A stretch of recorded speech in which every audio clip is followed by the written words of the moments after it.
Човечкиот организам во нормални услови не може да разгради олово. Тоа е штетно за здравјето на луѓето, а особено за малите деца и за трудниците. Ова го кажа токсикологот Нико Беќаровски во врска со нелегално складираниот оловен отпад од преработени акумулаторски батерии во близина на реката Лепенец во општината Ѓорче Петров. Кај повозрастните може да проиди со хроничната експозиција на олово, може да проиди со грчеви во стомак, може да проиди со проливасти столици кои што не се од нејасно потекло, може да биде зафатен црниот дроб, бубрезите исто така многу често страдаат, меѓутоа тоа што е најтрагично е кај децава, затоа што кај нив, посебно во периодот кога се во развој, може да страда и мозокот.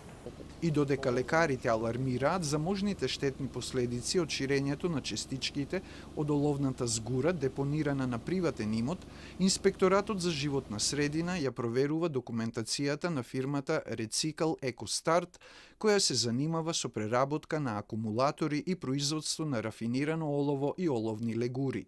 За оваа фирма екоактивистите изразија сомнеш дека опасниот отпад е донесен од Кајнија, зашто се наоѓа на 2,5 километри од местото каде тој е складиран.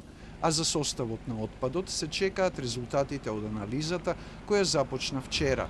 За нив, според Инспекторатот за животна средина, ќе треба да се почека 4 до 5 дена, доколку се потврди дека оловниот отпад потекнува од Рецикл Екостарт. Казнената постапка потоа ќе продолжи преку Министерството за внатрешни работи и јавното обвинителство. Иако се обидовме да стапиме во контакт со Рецикл Екостарт, оставените телефонски броеви на интернет беа исклучени, а не функционираше ниту електронската адреса. Нелегално складираниот отпад е откриен од инспектор од општината Ѓорче Петров, кој извештајот од увидот го предал на Инспекторатот за животна средина. Инспекторот издал решение во рок од 30 дена да се отстрани купот со отровното олово, а градоначалникот на Ѓорче, Александар Стојковски, за Телма кажа дека местото од каде што е донесен отпадот не е на територијата на општината и дека сопственикот на земјиштето каде се наоѓа отпадот не бил известен за тоа.